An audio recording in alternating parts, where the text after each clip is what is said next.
नमस्कार दोस्तों, कहानियों की श्रृंखला में आज सुनेंगे मालती जोशी जी की कहानी एक घर हो सपनों का। लेकिन उससे पहले मेरा आपसे विनम्र अनुरोध है कि अगर मेरे द्वारा सुनाई हुई कहानियाँ आपको अच्छी लगती हैं तो मेरे चैनल को सब्सक्राइब ज़रूर करें, लाइक करें और अपने दोस्तों और परिचितों में शेयर भी करें। बेल आइकन दबाना बिल्कुल भी ना भूलें। आज सुनिए एक घर हो सपनों का। स्कूटर की परिचित आवाज़ सुनकर मैंने बुनाई एक ओर रख दी और उठकर दरवाज़ा खोल दिया। हस्बे मामूल अम्मा का कहीं पता न था। मजबूरन मुझे ही रसोई घर में दौड़कर जाना पड़ा।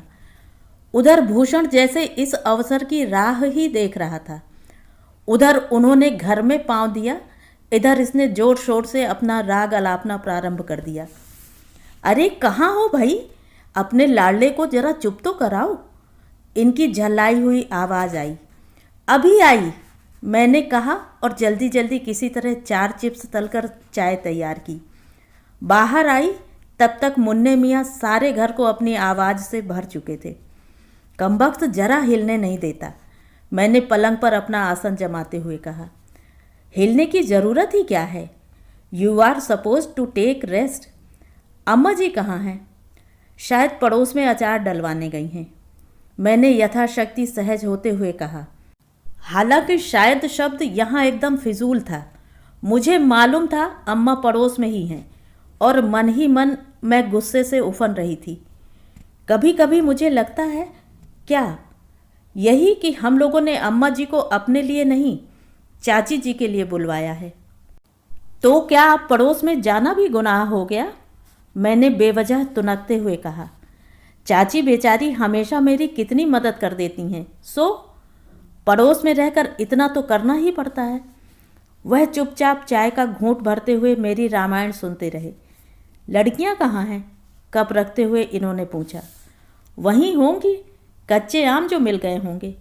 कोई मना करने वाला तो है नहीं, तुम तो रोक सकती थी। अब तुनकने की बारी इनकी थी। दिन भर ऊट पटांग चीज़ें खाया करती हैं, फिर रात में खांस खांस कर सबकी नींद खराब करती हैं।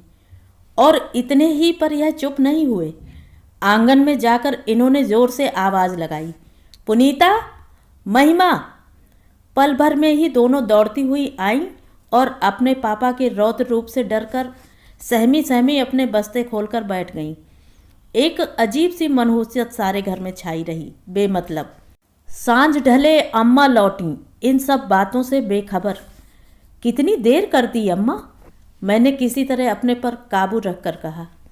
लली, 200 अमियन का अचार पड़ा है, पूरी दोपहर हो गई काटते काटते।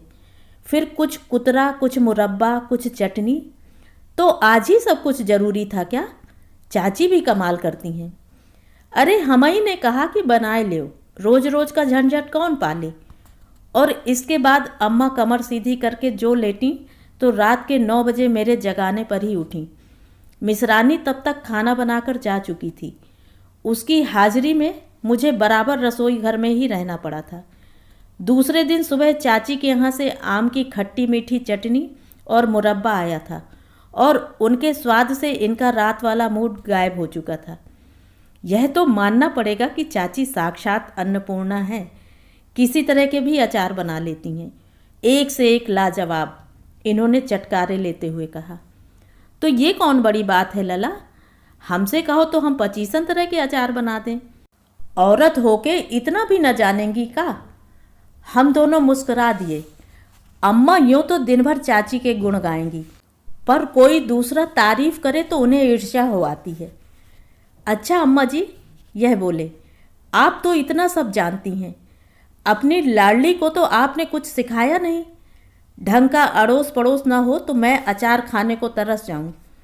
मैंने बड़ी बड़ी आंखों से इन्हें घूरा, पर यह शरारती ढंग से मुस्कुराते रहे। अरे बेटा, बेचारी वह कहाँ से सीखे। अम्मा ने बिसूरना शुरू किया। बाप ने कभू 5 निबुआ तो लाकर दिए नहीं, दूसरे की गिरस्ती में अपना क्या जोर। अम्मा देखो तो मुन्ना क्यों रो रहा है, अभी तो सुला कर आई थी। मैंने किसी तरह अम्मा को रसोई से बाहर ठेलते हुए कहा। फिर बेमतलब मोहल्ले टोले की बातें ले बैठी। जिसमें अम्मा की बातें डूब जाएं। तुम्हें यह क्या हो जाता है अम्मा कभी कभी? इनके दफ्तर जाते ही मैं फट पड़ी। क्या हुआ री? कहाँ कहाँ की बातें ले बैठती हो? किससे कौन सी बात कही जाए इसका भी आपको होश नहीं रहता। गड़े मुर्दे उखाड़ने की भला क्या जरूरत थी? बात में से बात निकल ही आए बिन्ना, और फिर लल्ला कोई पराए हैं? अम्मा ने भोला सा मुंह बनाकर कहा। क्या उत्तर देती मैं? कैसे समझाती उन्हें कि सही बात मालूम होने से ससुराल में मेरी कितनी किरकिरी हो जाएगी। यहाँ तो सब लोग यही जानते हैं कि बहू इतने बड़े जमींदार की भांजी है। इसका एक भाई धनबाद की कोयले की खानों में बड़ा सा इंजीनियर है, छोटा भाई हवाई जहाज का पायलट। कभी मैंने इन्हें यह आभास नहीं होने दिया कि सारा बचपन मैंने मामा मामी के आश्रय में बिताया है। मेरे अफसर भाई भी उन्हीं की छत्र छाया में पलकर बड़े हुए हैं, और मेरा कन्यादान भी मामा ने दान की भावना से ही किया था। पिताजी के रहते भी अनाथों का सा जीवन बिताया था हम लोगों ने। उस मानसिक यंत्रणा की स्मृति भी अब जहर सी लगती है। अपने आत्मगौरव को अब जरूरत से ज़्यादा सहेजने लगी हूँ मैं। तीसरे पहर अम्मा बोली, लली, हम तनिक दुल्हन के साथ बाजार हो ही आए। क्या लाना है? मैंने रूखे स्वर में पूछा। दुल्हन अपने तई धोती खरीदेगी, शादी में जाएगी ना। मन में आया था कह दूं, आपको उनके साथ बॉडीगार्ड बनकर जाने की क्या ज़रूरत है, लेकिन कह ना सकी।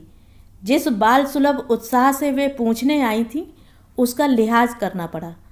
बाद में बड़ी देर तक मैं भुनभुनाती रही। यह भी कोई तरीका है? आप दिन भर दूसरों के यहाँ पहरा देती रहें, यहाँ मेरी लड़कियाँ भूखी बैठी रहती हैं। ये बेचारे चाय के लिए तरस जाते हैं। इनके आराम के लिए हमने मिश्रानी रख छोड़ी है, और आप देखो तो दिन भर दूसरों के यहाँ व्यर्थ में खटती रहती हैं। आज पापड़ हैं तो कल बड़ियाँ, आज धनिया साफ हो रहा है तो कल हल्दी पिस रही है। पड़ोस के घर के प्रति यह मोह सीमा पार करता जा रहा है। कहाँ तो हम डर रहे थे कि इस जरा से क्वार्टर में अम्मा का दिल नहीं लगेगा। भैया का शाही बंगला याद करके यह संकोच में भर उठते थे। यह तो मेरी ही जिद थी जो अम्मा को यहाँ लिवा लाई। भूषण के भरोसे लड़कियों को संभालने की बड़ी समस्या थी। फिर मेरा भी मन अम्मा के पास रहने को हो रहा था। भैया के पास साल 2 साल में चक्कर लगा आती हूँ, पर वहाँ सब कुछ कितना फॉर्मल होता है। उस वातावरण में खुलकर हंसना बोलना भी संभव नहीं। यही सोचकर अम्मा को बुला लिया था। सोचा उन्हें भी तो कुछ परिवर्तन चाहिए। अम्मा के टैक्सी से उतरते ही पड़ोस के पंडित जी ने भौजी पाए लागी कहा तो अम्मा एकदम निहाल हो गईं। फिर बड़ी आसानी से वह चाची की जीजी बन बैठी, और जब तब उन्हें साधिकार दुल्हन कहकर पुकारने लगी। इस रिश्ते की मिठास ने पड़ोस के संबंधों को और भी मजबूत बना दिया। अम्मा तो जैसे अपना सारा वात्सल्य उन्हीं पर उड़ेले दे रही थी, और लड़की दामाद होकर भी हम लोग इस दौड़ में बहुत पीछे रह गए थे। इनके दफ्तर से लौटने से पहले ही मैंने चाय नाश्ता तैयार कर दिया था, ताकि कल की तरह इनका मूड ऑफ ना हो जाए। अम्मा जी कहाँ हैं? चाय पीते हुए इन्होंने पूछा। चाची के साथ बाजार गई हैं, शायद उन्हें कुछ कपड़ा खरीदना था।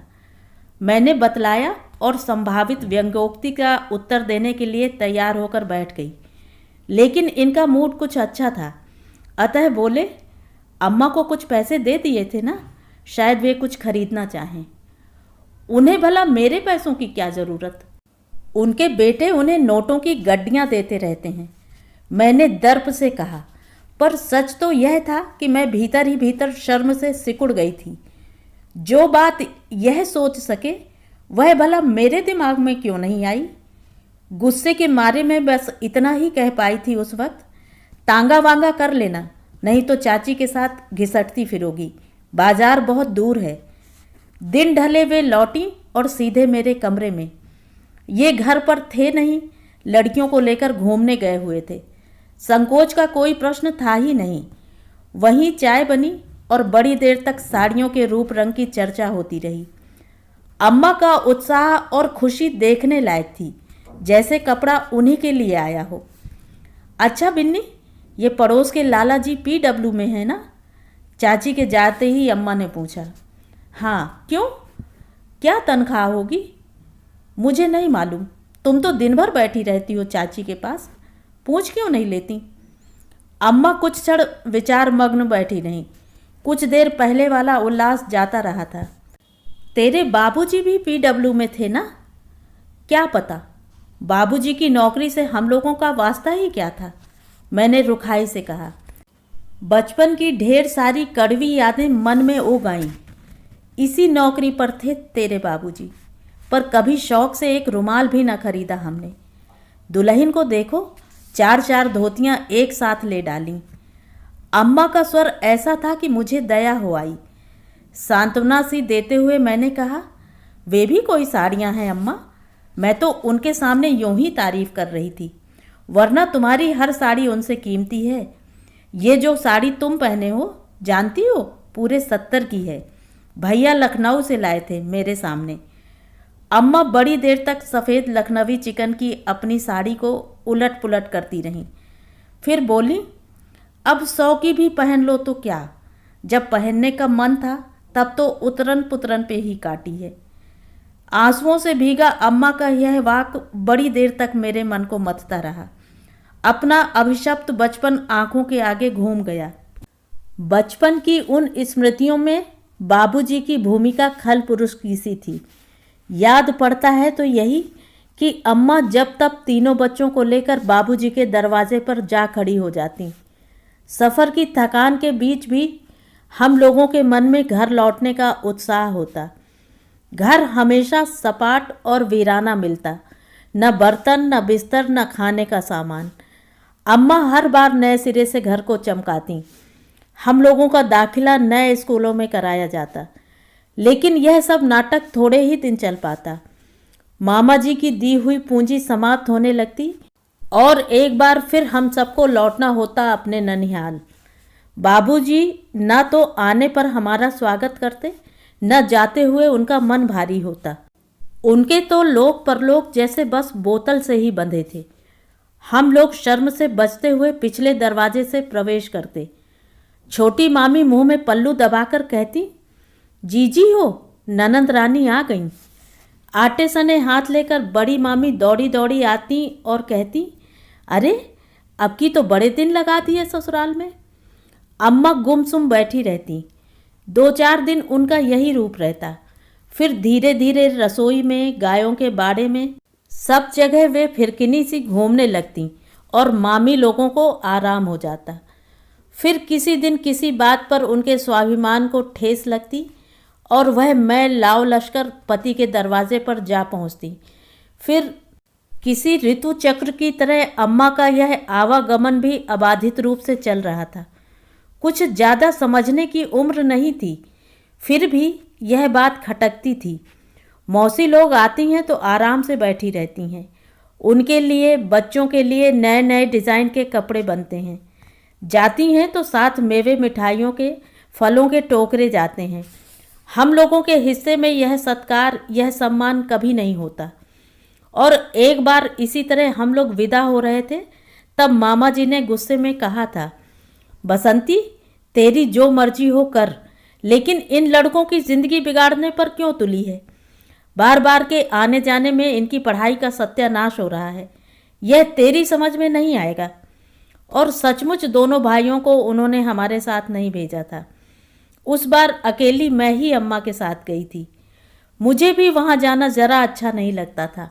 खासकर वहाँ से लौटना मन में अजीब सी ग्लानि भर देता था। जैसे जैसे बड़ी होती गई, मैं स्कूल का, पढ़ाई का बहाना करके घर पर ही रह जाती, लेकिन अम्मा बदस्तूर जाती रहीं। पता नहीं किस सुख की आशा में वह दौड़ दौड़ कर वहाँ जाती। बाबूजी की बीमारी में तो पूरे 8 महीने वहीं रहीं और उनकी मृत्यु पर ऐसी बिलख बिलख कर रोईं कि उन्हें देखकर ही मुझे रुलाई आ गई थी। नहीं तो पिता नामक व्यक्ति के लिए तो मेरी आंखों से एक बूंद भी नहीं निकली थी। अम्मा की बात जैसे उन सारे दुखों को साथ जगा गई थी। 2-4 दिन बाद ही चाची अपने भतीजे की शादी में अलीगढ़ चली गईं। जाते हुए वह अम्मा के पांव छूने आईं तो अम्मा ने अपनी सौगंध दिलाकर कहा, लाला से कहियो खाना यहीं खाएंगे, घर पर खटपटी करने की ज़रूरत नहीं। वे दोनों बेचारे मुंह ताकते रह गए। संकोच तो खैर था ही, पर मेरी रसोई में कभी कभार अल्लम गल्लम पकता था, उसकी उन्हें खबर थी। इसी कारण मैं भी इसरार नहीं कर पा रही थी। आखिर पंडित जी को ही उपाय सूझा। बोले, भौजी, अब इस बुढ़ापे में मैं लड़की के घर खाते क्या अच्छा लगूंगा? और मैं जो चल रही हूँ, तुम्हारी बात और है। तुम्हारे दो दो लाल हैं, बिटिया का घर भर देंगे। मैं गरीब यह कर्ज कैसे उतारूंगा? बेटों की प्रशंसा से अम्मा गदगद हो उठी और बोली, अच्छा चलो, तुम्हारी बात मानी, पर एक शर्त है, खाना तुम नहीं बनाओगे। दुल्हन के हाथ की पूरी पकवान तो बहुत खाए हैं, कुछ दिन मेरे हाथ की कच्ची पक्की भी खा के देख लेना। बेचारे बड़ा मना करते रहे, पर अंत में यही व्यवस्था पक्की हुई। तुम भी अम्मा कहाँ कहाँ की बला सिर पर ले लेती हो। उनके जाते ही मैंने कहा, चाची कोई आज पहली बार बाहर जा रही हैं, पंडित जी तो स्वयं बना लेते हैं। तो क्या हुआ लली, 4 रोटियां हम ही सेंक देंगे तो क्या है। बेचारे दोनों जने कितना आदर मान करते हैं, इतना तो अपन को करना ही पड़ेगा। मैं चुप ही रही। जिंदगी भर अम्मा ने रोटियां सेंकी हैं दूसरों की, लेकिन वह मजबूरी दूसरे प्रकार की थी, यह दूसरे प्रकार की। मान मनुहार की भूखी अम्मा क्यों मेरे पड़ोसियों पर जान छिड़कती हैं, यह मेरी अब समझ में आया। पति से तिरस्कृत नारी की हर जगह दुर्गति होती है, चाहे ससुराल में हो चाहे पीहर में। वह तो बिना पेंदे की लुटिया होती है, जिधर चाहा लुढ़का दिया। बिना पैसे की नौकरानी होती है, जब चाहा जैसा चाहा काम लिया और बस छुट्टी। जिसके पीछे 4 बच्चे होते हैं, उसे तो यह जहर का घूंट पीना ही पड़ता है। अकेली जान हो तो कुएं में कूद जाए कोई। भैया भाभी के राज में अम्मा खूब आदर मान बटोर रही थी, लेकिन भौजी की सी मिठास उस नीरस माता जी में कहाँ थी। चाची चली गई और पंडित जी की रसोई पर अम्मा का आधिपत्य हो गया। उन्हें समय पर सुस्वादु भोजन करवाने में उनका उत्साह जैसे छलक पड़ता था। सुबह खिला चुकती तो शाम के नाश्ते की सोचती, रात को लेटे लेटे सुबह की प्लानिंग करती। कभी दाल भिगो देती, कभी चने, कभी गीला मसाला डालती तो कभी सूखा। जितने प्रकार के चावल वह बनाना जानती थी, सबका नमूना उन्होंने 8 दिन में पेश कर दिया था। आलू की सब्जी कोई 4-5 किस्म की बनाकर खिलाई। चाची को कटहल देखने से भी चिढ़ थी, इसलिए बनने का कभी सवाल ही नहीं उठता था। लेकिन अम्मा ने दामाद से कहकर कटहल मंगवाया और उसकी सब्जी परोसकर पंडित जी को सुखद आश्चर्य में डाल दिया। वह कहते, भौजी, इसी तरह महीना 2 महीना तुम्हारे हाथ का खाता रहा तो कपड़े नए बनवाने पड़ेंगे। रहने दो लाला, क्यों मुँह देखी कहते हो, आधे भी तो नहीं रह गए हो। दुल्हन आकर मुझसे न लड़े तो देख लेना। लेकिन अपनी प्रशंसा उन्हें पुलकित करती, वह उनका खिला खिला चेहरा ही बता देता। अम्मा, मैं कहती, किसी दिन भैया आकर देख लें तो कितना नाराज होंगे। वह तो तुम्हारे आराम का कितना ख्याल रखते हैं। अरे तो आराम की कहीं कमी है? अम्मा एकदम बिफर उठती। मैं कोई लंगड़ी लूली हूँ, अपाहिज बीमार हूँ, बस एक कमरा दे दिया, दिन भर पलंग तोड़ो और दीवार से सर फोड़ो। भाभी बातें नहीं करती? बस कभी कभी, फुर्सत कहाँ है, मीटिंगें चलती रहती हैं दिन भर। न हमें साथ लिवा जाती हैं, न कोई हमारे पास आता है, न कोई बात कहने को, न कोई काम करने को। सच इतना जी घबराता है। अम्मा के उस एकांतवास की कल्पना से मेरा भी जी घबरा उठा। भैया के यहाँ जब भी जाती, मेरे हिस्से में भी वही आता था। कभी कभार छोटे भैया के यहाँ चली जाया करो, मन बहल जाएगा। ना बाबा, बड़का तो फिर भी कभी 5-10 मिनट पास आकर बैठता है, छोटा तो पूरा अंग्रेज बन गया है। आधी आधी रात तक दोनों घर नहीं आते। इतने बड़े बंगले में अकेले जी घबराने लगता है। बड़के के यहाँ बच्चों की रौनक है, खाने पीने का भी विचार है। वे अपने कुछ भी खाएं पिएं, हमारे बर्तन, हमारी महाराजिन सब अलग हैं। एक अकेली अम्मा के लिए भैया ने एक महाराजिन रख छोड़ी है। अम्मा की रसोई का कमरा भी अलग है। जीवन में बहुत कष्ट उठाए हैं अम्मा ने, और अपनी शक्ति भर उन्हें सुख देने का प्रयास भैया करते रहते हैं। फिर भी वह यहाँ दूसरों की रसोई पका रही हैं, सो भी बड़े चाव से। किसी को बनाकर खिलाने का, किसी से प्रशंसा पाने का नारी सुलभ मोह वे कैसे छोड़ दें। भैया के यहाँ तो वह किसी काम में हाथ नहीं लगाती। हाँ, मैं जब जाती हूँ तब भले ही शौक से कुछ बना खिला दें, और दिनों में तो वह तरस कर रह जाती हैं कि भैया किसी चीज़ के लिए कहें और वह बनाकर खिलाएं। लेकिन उन्होंने कभी नहीं कहा कि अम्मा तुम्हारे हाथ की अमुक चीज़ खाए बहुत दिन हो गए। फिर उनका दोष भी क्या, खाने खेलने की उम्र तो दूसरे की देहरी पर बीत गई। जो सामने आया कृपा प्रसाद समझकर खा लिया। अपनी कोई पसंद नापसंद जैसी चीज़ रही ही नहीं। माँ से किसी बात के लिए हट किया जाता है, यह बात उन्होंने जानी ही कब। तो अम्मा अपना चिर संचित शौक पूरा कर रही थी। इतनी भरी पूरी रसोई पर एक छत्र अधिकार उन्हें पहली बार मिला था। मेरा घर फिर भी लड़की का घर था। थोड़ा बहुत संकोच तो हो ही जाता है। सिर्फ खाना बनाकर ही उन्हें तृप्ति नहीं थी। कभी दाल लेकर बीनने बैठ जाती, कभी चावल, कभी किसी चीज़ को धूप दिखाती, कभी किसी चीज़ को। यूँ चाची बड़ी सुघड़ गृहिणी थी। सारा सामान हमेशा कुटा पिसा साफ सुथरा रखा रहता। फिर भी अम्मा अपने लिए छोटे मोटे काम निकाल ही लेती। रसोई का दरवाज़ा पीछे से बंद कर चाबी अपने पास ही रखती, ताकि पंडित जी के आने से पहले चाय नाश्ता तैयार कर सकें। छुट्टी वाली दोपहर दिन भर खूब सो लेने के बाद 4 बजे इन्होंने आंखें खोली। घर बड़ा सुनसान लग रहा है। कहाँ चले गए सब लोग भाई? यह उठने का उपक्रम करते हुए बोले। लड़कियां खेलने निकल गई हैं। अम्मा शायद तुम्हारे संकोच से पड़ोस में पड़ रही होंगी। पड़ोस में? क्यों? पंडित जी तो शादी में गए हैं ना। चाबी तो अम्मा के पास है। तब तो आज चाय मैं बनाऊंगा। तुम्हारी माँ आई हैं तब से रसोई घर में नो एंट्री का बोर्ड लगा दिया है तुमने। मुझे भला क्या ऐतराज हो सकता था। मज़े में बैठी बुनती रही। लेकिन इतने आराम से चाय पीना उस दिन भाग्य में नहीं था। 2 ही मिनट बाद यह बाहर आए और बोले, रेखा 1 मिनट इधर आओ। क्या है? उनकी आवाज़ में ऐसी रहस्यमयता थी कि मैं घबरा उठी। इनके पीछे पीछे रसोई की खिड़की से देखा। अम्मा 10-12 पीतल के छोटे छोटे डिब्बों का ढेर लेकर बैठी हैं और उन्हें नींबू और राख से चमका रही हैं। यह क्या हो रहा है अम्मा? मैंने एकदम आंगन में जाकर कहा। अरे ये डिब्बे इतने कलिया गए थे, हमने सोचा। ओफो, तो क्या हो गया? ये तो बरसात के दिन हैं। 2 दिन बाद फिर वैसे के वैसे हो जाएंगे। तो क्या हुआ? 2 दिन तो चमकेंगे। इतनी सहजता से उन्होंने कहा कि मुझसे उत्तर देते ना बना। 2.5 महीने के बच्चे का ख्याल छोड़कर मैं भी वहीं बैठकर उनका हाथ बटाने लगी। किसी तरह वह आयोजन पूरा हुआ। फिर उन्हें धो पोंछ कर पूर्वत भरा गया और यथास्थान रखा गया। चाची की अनुपस्थिति में उनके घर में इतनी दखलंदाजी करना मुझे अच्छा नहीं लग रहा था।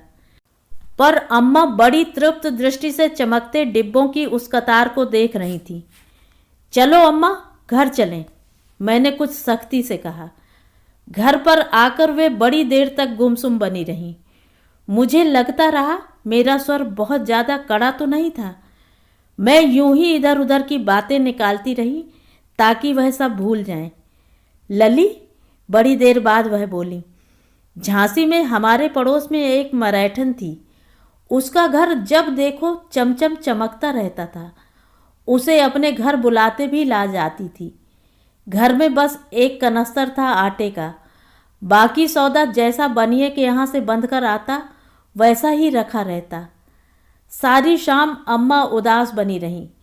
बस बार बार एक ही बात कहती, यही PW की नौकरी तेरे बाबूजी की थी, यही लाला जी की भी है। पर दुल्हन को देखो कैसे ठाठ से रहती है। बेचारे पंडित जी का परिवार बहुत साधारण था।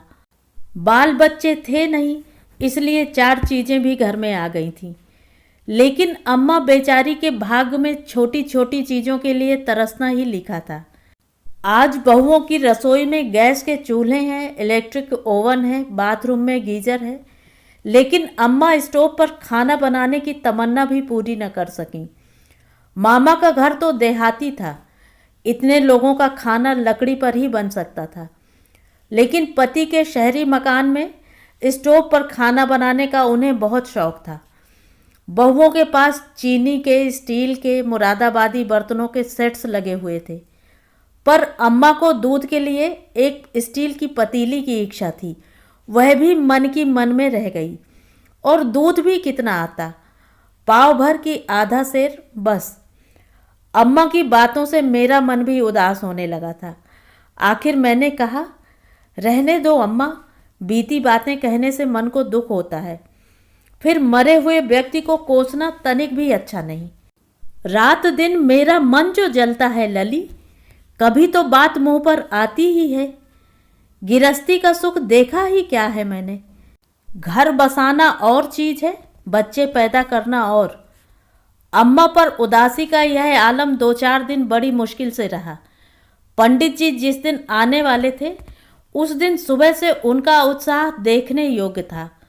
उनका दूध लेना, पानी भरना, झाड़ू बुहारू, सारा काम अम्मा ने बड़े मनोयोग से किया था।